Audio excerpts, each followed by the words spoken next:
Hi, thank you for joining me on Wilderness with Amani.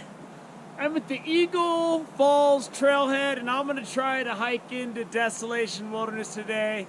And I want to fish Dix Lake for YouTube and Fontanellis Lake for Patreon. Now, which way that I'm able to get in, if I'm able to get in, will determine which one I do first.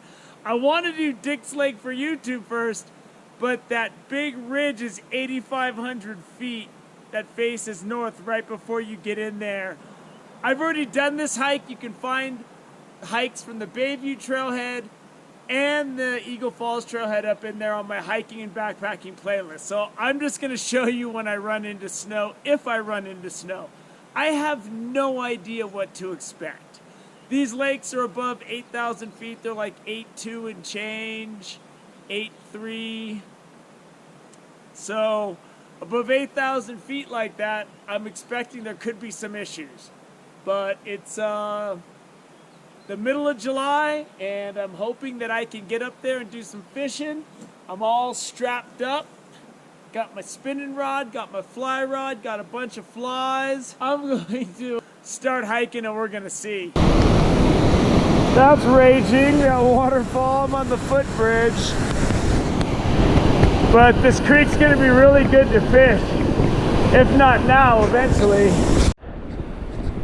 I was gonna get a wilderness permit and stay up there overnight, but I didn't want to get up there with a 60-pound pack and not be able to get past Velma Lakes. I'm not sure what to expect. So I figured the safe play would be just day hike it, do the 10-mile loop, throw a couple extra miles in there hiking around the lakes, and you know, that way if I can't make it, it's not that big of a deal. I just got my usual like 30-pound pack on, my day pack, and because I'm really just, this is all about probing and seeing what it looks like at 8,500 feet. And we're hiking 5 miles each way into Desolation Wilderness today. And again, these hikes can all be found on my hiking playlist. I'm just gonna show you when I get stopped by snow, if I get stopped by snow. Get ready for fallen trees like this over the trail. Oh man, this is a pain to get around this stuff. All right, running into this right here, that flow is like over 5 feet deep. I think I need to take the Velma Lakes route, or else I'm gonna hit just a wall of snow when I try to go over that 8,500 foot north facing peak. Because if there's snow on the trail here, that last ascent to Dix Lake is going to be packed with snow. I've already done it, and if you go on my hikings playlist and you see a clip that says trying to make it to Dix, I fell down with a full-size pack and slid backwards down, and that's when I stopped and went to Velma Lakes. I guess I just gotta go over this. This isn't that bad though. As long as I'm not gonna slip and fall hundreds of feet, I'll walk on this stuff.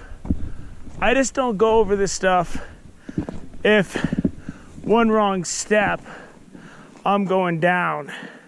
And this stuff is rock hard and super slippery, so I gotta be careful. Trail's getting a little dicey up in these woods. I've already lost it a couple times. I spent about 20 minutes trying to re-find it. But I can see it up above on the other side of the snow. Just got to keep my eyes open, pay attention to where I'm coming from. And that way backtracking's easy.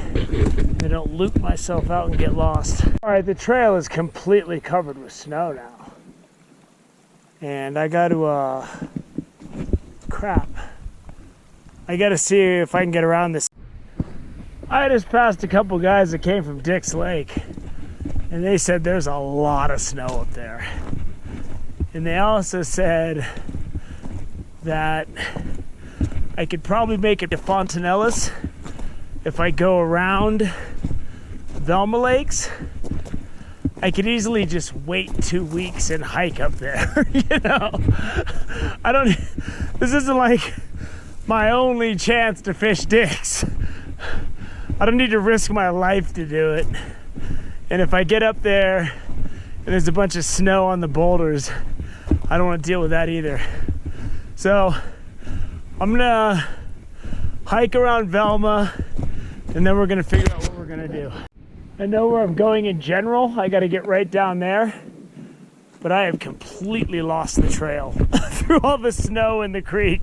One thing you gotta know, if you go right now, trail's got a lot of cover on it. I don't use GPS and stuff like that, so I gotta find the trail.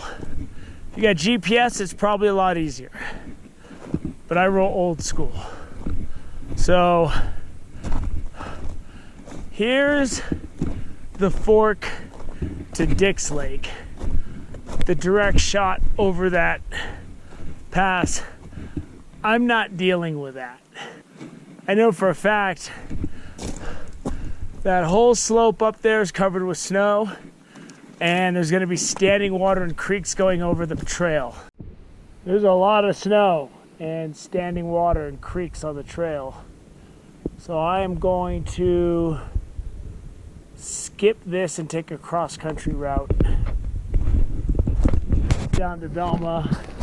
Once I get down to Velma, I'll assess the trail down there so I can see lower Velma through those trees, so I'm on the right track. I've been going cross-country for the last 40 minutes, so I gotta leave early enough so I can make sure I can find my way out of here. This isn't the kind of thing you want to deal with a headlamp. Man, I picked up the trail. I was way off course. But now I'm on the trail again. But I was way off course, man. There's a lot more snow than I thought there was going to be. So even though I struggle at Velma Lakes, the rainbows are really finicky in there, I just talked to some people, and I think it's going to be Velma Lakes, man. Because I'm already at Velma, and I'm eating a sandwich right now. So please excuse me as I eat a sandwich while I'm talking. I'm at one of the lower lakes. I know there's fish in these. And she was telling me the fork to Fontanillas has a lot of snow. So I think this might be it today. So this is more than I care to cross, and the trail's over there. So I've decided I'm not even going to try to get to Fontanillas.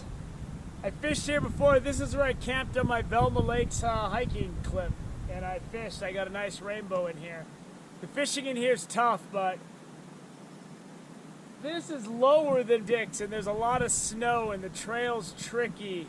I couldn't cross the creek to get to the main trail. So I'm not even going to mess with it. I'm going to fish here for YouTube today, and then I'll do something else tomorrow.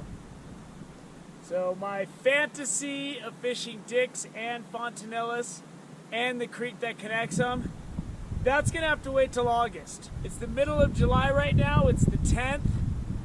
And what I learned from just this hike is 8,000 feet is up there, and there's tons of snow still. So anything above 10,000 feet is going to have a lot of snow. Not everywhere, but you're going to hit some nasty patches, and the trail's going to be rough. So I'm not coming back here until August. I'm not hiking into the high country in the Eastern Sierra until like the second or third week of August.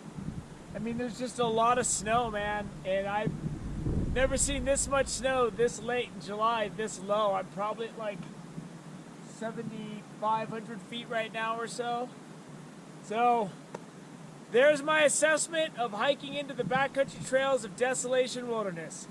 I lost the trail for 40 minutes and had to go cross country, and I made it here. I'm disappointed. I thought I was going to do a lot of really good fishing today, but I'm here. I'm going to fish Velma Lakes. That's what you have to expect so far.